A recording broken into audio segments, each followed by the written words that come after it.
So we'll move on then to item number 5, wastewater plant update. Mr. Stiggles? So I am working diligently with the company we spoke of to do a bridge service agreement to carry us there. Since our last conversation, we had a resignation at the plant. The lab technician is going to work for TDEC. So that put me in even more of a turmoil, because you can't snap your fingers and replace a lab tech. The good news is the agreement includes a lab tech, maintenance folks if I need maintenance folks, because it exceeds our capability with our existing employees and those types of things. The important thing is to understand that this is a bridge agreement. I will tell you that this company, nor any of these companies, generally do this type of thing. So this is a first time for them. And that's why it's taken so long with going back to their legal, going through our legal. So, and their attorneys are out of another state, so they're not familiar with Tennessee code annotated and the comptroller's rules and those types of things. So eventually I'm gonna probably have them come together, them being Alan and the company's legal, because all of the operational things that we talked about were accepted without hiccup. So it's in the legal side's hands now, and I've been texting with Matt, because I expected something by the end of business tomorrow, and I told him I was meeting with you all tonight. At the end of the day, I believe we'll have an agreement or we'll have something that we can bring forward. So that brings me to number 6 as well. I would like for you all to consider calling a special meeting for next Thursday because of the urgency of getting a lab tech on board. I have a bridge process to deal with the 2-week period of getting them on board, but it will be onerous, and I'm using our technical advisor that we've hired as a consultant to deal with some of those things for me. So I say all that to say I would like to have you all consider calling a special meeting to deal with 2 things. 1, this bridge agreement. 2, the purchasing ordinance for second reading. The reason I say that is because I want to go forward with the sealed RFP process sooner than later, so we can look to a permanent solution instead of a temporary. So that pretty much wraps up where I'm at with that. Is it common for them to be operating in the state of Tennessee and their lawyers don't know what the rules and regulations are? So their home base is in Texas, but they have operation here. The other folks that they've dealt with here have not had the same issues. the same thoroughness of counsel to point out the comptroller's rules and those things. And I'm not trying to throw anybody under the bus. No, It's complex. It is complex. There are many things because of the Constitution and statutes, the Uniform Tort Liability Act for Tennessee, as far as governmental tort liability. Those all have special things. When you're dealing with a government entity, you're dealing with somebody that has different rights than normal. And we're prohibited from indemnifying. The most common thing you see in the contract is one side is going to indemnify the other if anything bad goes happen, okay? But we can't do that. That's considered pledging the treasury of the state of Tennessee, or in this case, the tax revenues of this town, for an individual's benefit or a corporation's benefit. So all the normal different types of indemnification are not valid. Now, there are many, many contracts that I personally know of that have those type of things in them. If it gets pushed to shove and you have a legal suit about that, then it becomes an issue for the courts to decide. Most of all those type of clauses we're talking about are either void or voidable by statute. But you don't want to get into that situation. So we're trying to be very upfront about it. Sometimes it's just not worth arguing about and you just go along with it. And we may get to that place, quite honestly, and I did talk to counsel about that. So we may get to that place, but it's an unenforceable clause is what you will come down to, and that's where his expertise as a legal expert comes into play with that conversation. It's going to be complex, and their research they do leads them down the same path, I believe, is applicable to every governmental utility, entity, county, the individual towns and municipalities, but they all have those restrictions on them. Normally with the smaller contracts, you don't worry about them and stuff, and again, there are very few lawsuits over governmental contracts. It just always like, And I don't expect this to be a long-term thing. I'm figuring the agreement would be in place for a maximum of 2 months before we're going down the road of a permanent solution. So I hope that gives a little bit of comfort to you all and understanding. Right now, we're in a critical place to be able to get this going. The other part is I'm immediately in compliance with the notice of violation for the operator by getting into this service agreement. We can't do that any other way. Plain and simple. So, and they're willing to take on that liability and responsibility going forward from the point they come on. And they know what they're walking into. So we're not in the best bargaining position to have that conversation. So, and that's me being brutally honest with you. So if we notice that meeting tomorrow, essentially that would give us plenty of time to get noticed prior to. it's not plenty of time, but it's sufficient. We meet the 48 hour. Yes. You have to get whatever's reasonable, okay? If it was a dire emergency, it could be held tomorrow or something. Right. But in this case, you've got, I think, a reasonable amount of time to make sure it's either in the paper, it's on your website, posted on the door here, the post office, the library, anything we need. The idea is to get the notice out to the public that we are having a special call meeting. And the special call meeting is only for whatever items on that agenda, in this case, those two things, the interim agreement and the proposed new purchasing for proposals. That's the only two things that will be allowed to be discussed or taken action on. And we're looking at that for, let's see. The 16th. 16th.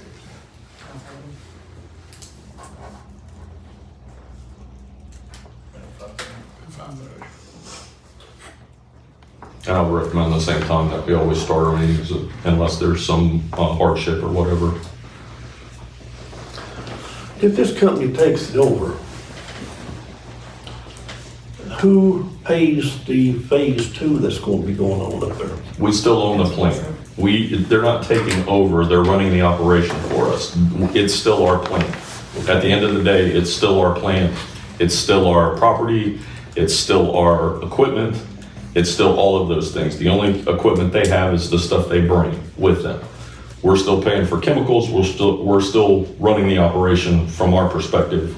So They're running the operation So for what are us. we going to be paying them? I don't know that for a long term. For a short term, I have an idea, but until I get the final agreement, I can't tell you that. How many employees do we have over there now? 2. We have 3. Tomorrow, the last one will leave, bringing me to 2. Or just be down to And they're both maintenance technicians. Neither one of them is an operator. Neither one of them is a lab technician. So that's where I told you we had to develop another strategy to make sure that the lab tests are still getting done, so we're in compliance with TDEC. And that's where Hugh came in to build me a bridge for that. Yes. And I'm hopeful that that's only a 2-week process. If not, it's going to run longer and it's going to cost more. So that's with the lab tech in the office or in the building, we're not having to go outside to this, and it's not costing us extra money. So everything's running the house. How is everything in Nashville going? Nothing is happening with Nothing. Nashville. And the reason is, until we're in compliance, we really have no bargaining position. So I would say that our attorney is going to tell you to be quiet and not engage until we're at a place where we can talk about, hey, here's what we've done, here's how we've improved, here's how we've complied with the notices of violation, and this is where we're going for solution. So, and the Jim and the board are taking the right steps, okay? I mean, we've got to clean up so we don't have continued violations. You can't go back and say, hey, I shouldn't be held responsible for things that happened in the past when they're still occurring. all right? And we're down to the point where we don't have the ability to, Jim's being asked to do things or get those violations, which is impossible for him to do. That's why the special call meeting for the contract roof remark, and that's why, you know, I don't know what we'd do if we didn't have that option at this point, you know? So you said this was all going to be for a period of 2 months. So in that 2 months, we're going to be able to get requests for proposals and make a decision? Correct. Okay. That is my expectation. And I'm not going out to the RFP process for months to do that. We're gonna go out with a focus and a specific, we're looking at competence and qualification when we go out for that RFP process.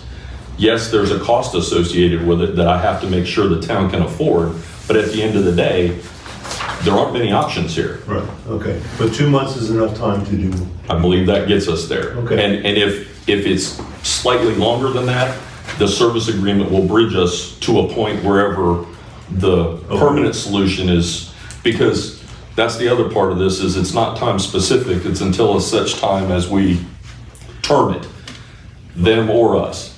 We'd like it to continue, obviously, up until we have somebody that can take it over and operate for us and be responsible to ensure we don't have the continued notice violations. And that's the intention. The state of Tennessee, you'll be okay with this service agreement we're doing, right? The answer is yes. So they have communicated with me, and I believe the mayor's been in on these communications. Okay.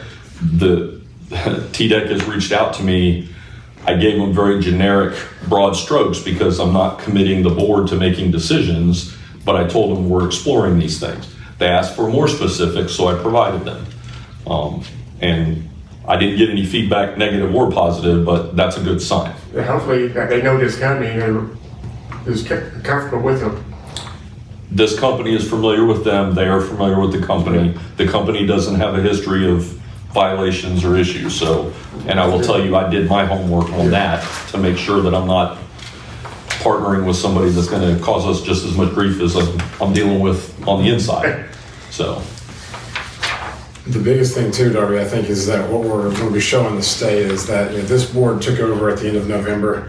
By January 16th, we're trying to set ourselves up to be able to take action at the end of the month to address these sewer issues. We're moving as quickly, as responsibly as we can to address these issues as we became the new governing body at the end of November. So I would hope that the state would show a little bit of kind of leniency with that we're actually trying to, instead of just kicking it down the road, we're taking action, we're getting a plan together, and we're moving forward with it. Yeah, I was hoping they'd be excited for us to do like this. I hope they see what we're doing, see what they're doing the right thing. I think the term grace comes to mind, Yes. the ability for them to give grace in the fact that pretty much everybody sitting here didn't create this situation. And we are doing our level best to make sure that this is remedied once and for all is the other part. I'm not trying to put Band-Aids on this to make it look good for a week or a month or half a year. I'm trying to fix this for a long term so we're not ever in this place again. Yeah, it seems that we gotta tear it down to build it back right. Correct. Have we had any more additional pumps, not pumps, but tanks of raw sewage going out? No. So Hugh and I had talked about that, and the fact that we don't have a press and we don't have a way of dealing with solids handling. An aggressive pumping schedule will probably be forthcoming, but we haven't finalized that yet. And I'll leave it as simple as that. And if you'd like to hear from Hugh, I can let him speak more to that. I don't know if you want to get into the nuts and bolts of that, but basically it's going to be a weekly haul.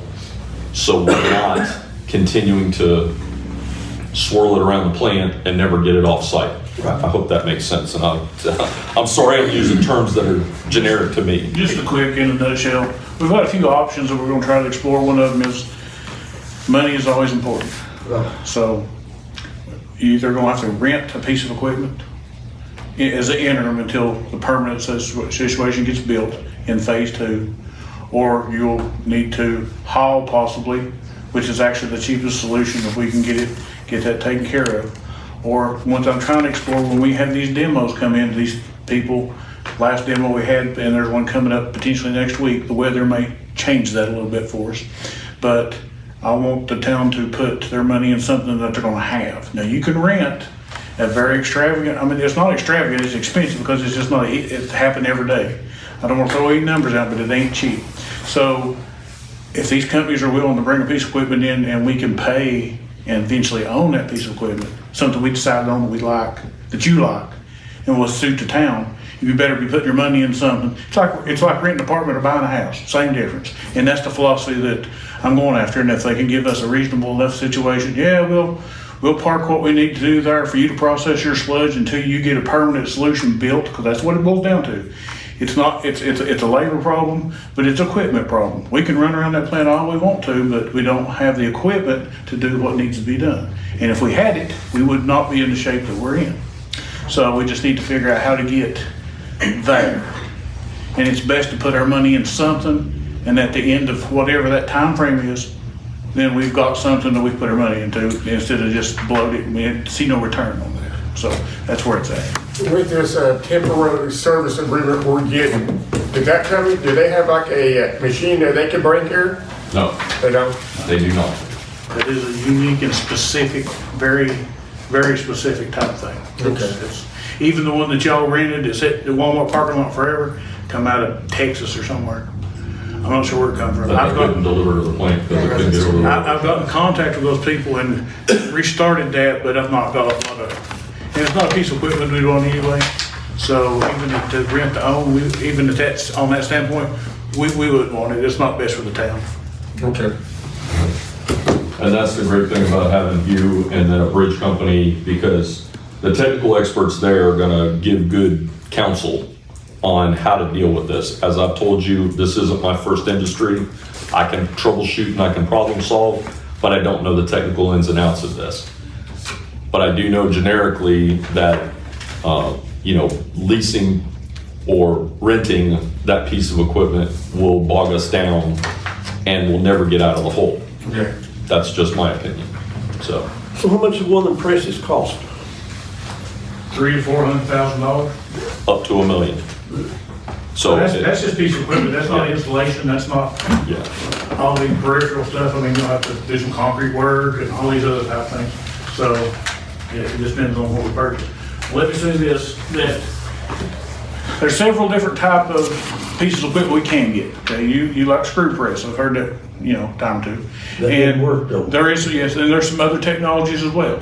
But whatever the town picks needs to be a long-term solution. And what I'm telling you about that is, the reason I choose to haul it instead of if we can and take it, so we don't pay any landfill fees, we don't pay any labor fees, other than to have it hauled, and we don't pay any chemical costs, okay? Once the agreement, say, Infomark goes for 5 years, maybe it goes for 10, who knows, but one point in time, this town's forever. It'll always be here, So when that's over, you'll start having to do it yourself. You'll start going to doing what you're doing. So you're going to pick the best piece of equipment. And where this really comes to a head is you have to pick the technology that gives you basically you've got a liquid, and your ultimate goal is to turn it into a solid as dry as you possibly can before you take it to the landfill. Well, if you pick a technology that doesn't dry as good as it can, you're going to pay additional costs at the landfill. So you're paying to haul water. You don't want that. You want to pay to haul the driest material you possibly can.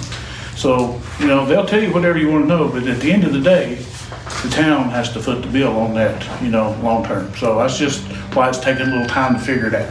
Which machine do you think is best for this community here, from what you see? We've got 2, screw press is one, a volute press is another. Those seem to get what we want. We get into solids range of somewhere around 20 to 25% solid. So think of it this way. If you take 1 gallon of whatever, realistically, when you see the liquid and the brown stuff floating around, it's 97 to 99% water. We try to thicken that up and process it to as dry as we can, which is maybe only make it 70% water. So you eliminate all that extra water and you're just hauling solids and solid type material. Okay. they all have their advantages and disadvantages. They all run different with different cold weather or warm weather. A lot of it boils down realistically is maintenance costs, okay?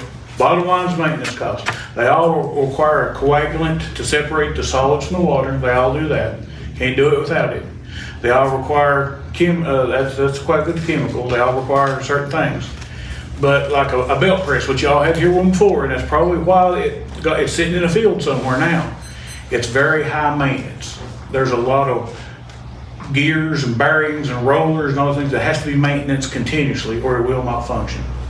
So you would want to look at the technology that gives you the best bang for your buck on maintenance wise. That OLS thing will last for 10 years before you have to rehab it. Also, you've sized it for many years without having to upgrade it as your town upgrades or whatever you need to do. So if you can just kind of lock in on flexibility for the future and reduce your maintenance cost, they all pretty much kind of do the same thing. Well, has the equipment over the years, have they improved from what you have seen, or is it basically still the same? All this technology is old. And when I say that, you're like, well, brand new equipment. All this stuff comes out of Europe, most of it, not all of it. This one that's coming in next week is a Japanese company. It's called PW Tech. They pioneered that. Just think of it this way. Europe has different water resources than we do, not as near as many water resources as we do. So what happens is they're on the front edge of developing the technology. You've got the Danish companies, the Swedish companies, the German companies. They're all about this. I mean, they've been using it in Europe 30 years, and they know they get a licensed rep to come over here and start building them and making them and doing them. So they're all old technologies. It's all based on the same stuff, really. It's just how they go about doing it. Yeah. All right, so in regards to the agenda for the 23rd agenda, I've kind of just got over, we'll have a list of committee appointments to adopt for that meeting. I'll send that out in the email as soon as I finalize that list. We have the rules of order, sewer item, and then second reading of hearing ordinances 537 and 538. Is there anything else that we're leaving out on that? I believe that was it. Okay. Yes. What's this mean by 539 if not passed prior to? That's where That we was have a the- special call. That was the To address purchasing that. ordinance.